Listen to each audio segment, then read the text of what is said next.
جن کے بچوں کو پیاسا رلایا گیا، جن کی گردن پہ خنجر چلایا گیا، اس حسین ابن حیدر پہ لاکھوں سلام۔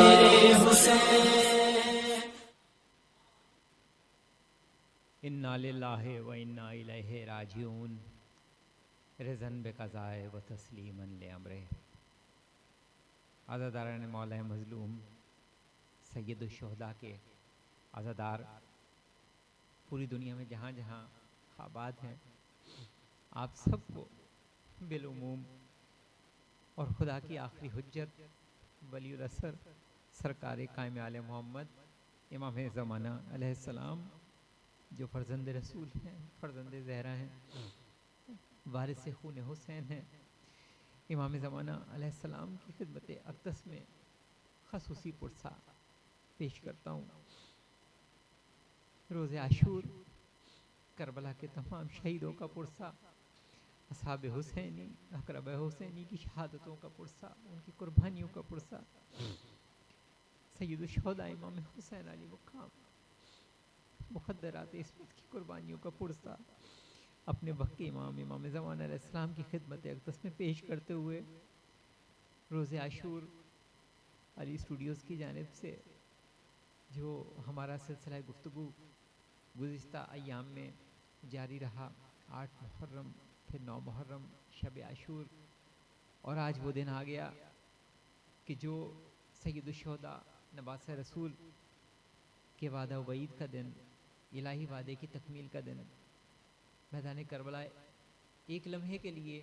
آج ہم 1443 ہجری 10 محرم کا روز ہے، میں کچھ لمحوں کے لیے، کچھ ساعتوں کے لیے آپ کے اور ہم سب کے اذہان عالیہ کو سرزمین کربلا معلیٰ 61 ہجری میں لے جانا چاہوں گا۔ ایک لمحے کے لیے اپنی توجہات کو، اپنے دل و ضمیر کو 61 ہجری کے میدان کربلا میں لے کے چلتے ہیں اور وہ منظر دیکھتے ہیں کہ جب امام حسین علی مقام روز عاشور یہ جملے ارشاد فرما رہے ہیں کہ میں جاں بازی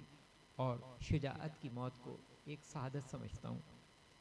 اور ظالموں کے ساتھ زندگی گزارنا میرے نزدیک باعث ذلت اور حقارت ہے۔ تاریخ اقوام عالم میں روز عاشور وہ دن ہے کہ جب اہل بیت علیہ السلام، خانوادہ رسول، خانوادہ رسالت پر ظلم و ستم کے وہ پہاڑ توڑے گئے کہ جس کی پوری انسانی تاریخ میں کوئی نظیر نہیں ملتی، نہ اس سے پہلے کی تاریخ میں اور نہ پھر آنے والی تاریخ میں ان مصائب اور اس طرح کے مصائب کی نظیر کوئی داستان مل پائے گی۔ روز عاشور کا تذکرہ ہے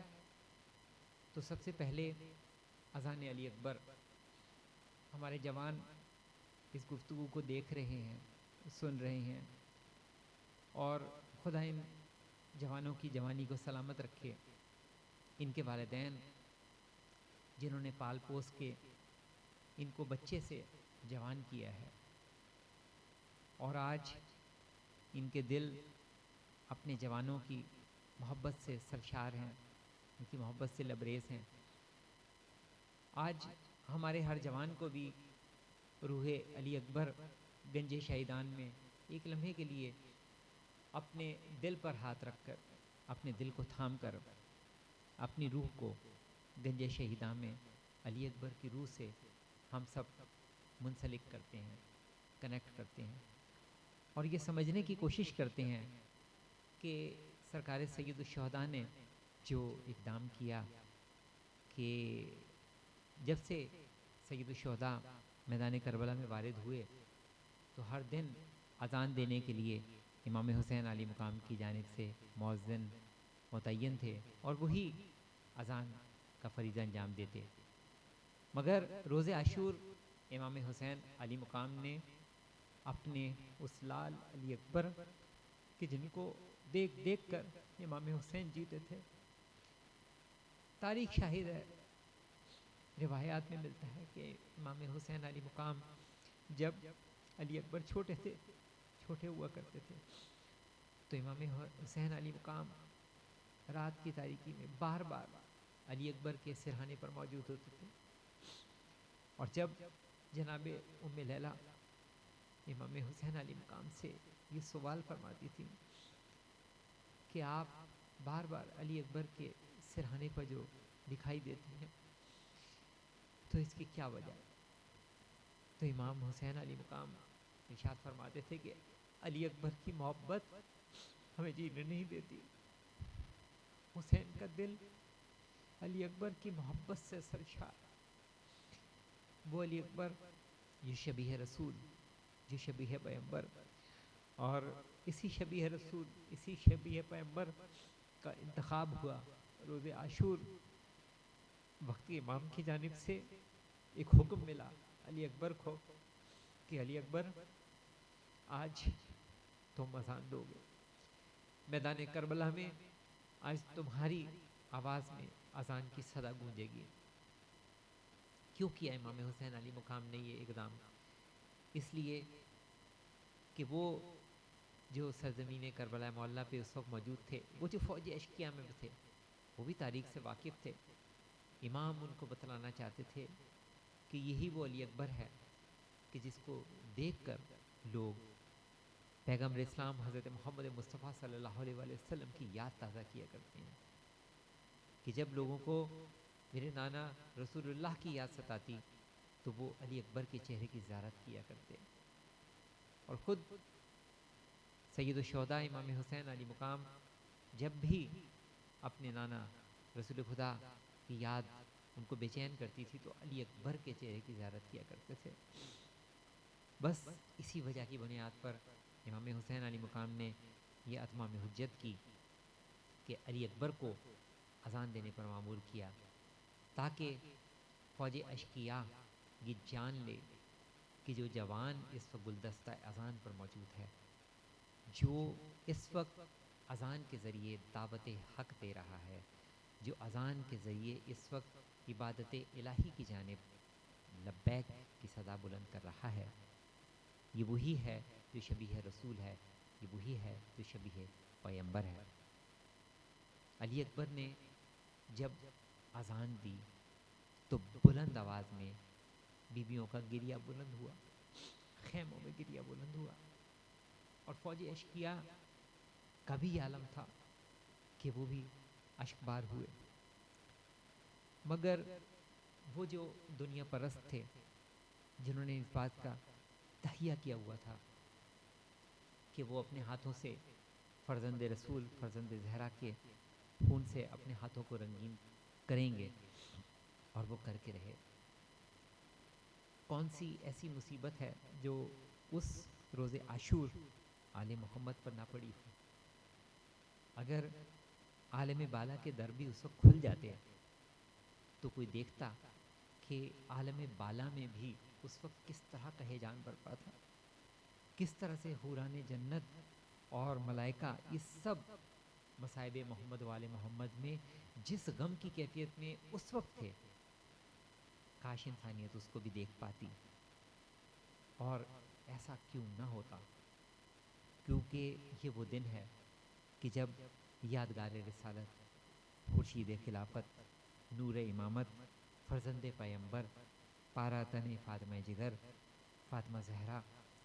جگر گوشہ وسیع علی مرتضیٰ، برادر حسن مجتبیٰ اور حجت خدا کو کس طرح سے بے دردی کے ساتھ گھیر کر شہید کیا جا رہا۔ ان کے غم میں جس قدر بھی ہم گریہ کریں اور جس قدر بھی ہم غمگساری کریں وہ اسی قدر کم ہے، اور ہمارے قلب، ہمارے دل اس عظیم مصیبت کو یاد کر کے کس قدر ہی پارا پارا کیوں نہ ہو جائیں، اور ہماری روح کف سے انصری سے پرواز ہی کیوں نہ کر جائے، تو پھر بھی کم ہے، پھر بھی ہم سید الشہداء کے غم کا منانے کا حق ادا نہیں کر سکتے، ہم صرف ایک کوشش کر سکتے ہیں، اور 14 صدیوں سے ہر ذکر حسین بیان کرنے والا ایک کوشش کر رہا ہے، حق ادا کرنے سے ہر انسان، ہر ذاکر حسین قاصر ہے، ہر عزادار حسین قاصر ہے